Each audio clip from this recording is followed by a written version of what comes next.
ఇది చెట్లో పోసుకునే కంపోస్ట్ అండి. కాకరకాయ, బొప్పాసండు విత్తనాలు,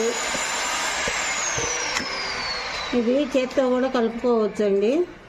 ఇది డ్రాగన్ ఫ్రూట్, దోసకాయ అన్నీ మిక్స్ చేసి ఇలా మిక్స్ చేసి చెట్లకు పోసుకోవచ్చండి. స్మెల్ రాదండి.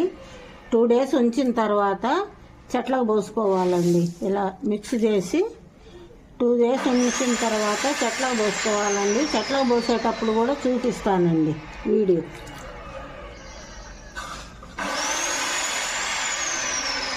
ఇలా పిసుకోవాలండి బాగా. స్మెల్ రాదండి. చెయ్యి తర్వాత శుభ్రంగా క్లీన్ చేసుకుంటే సరిపోతుందండి.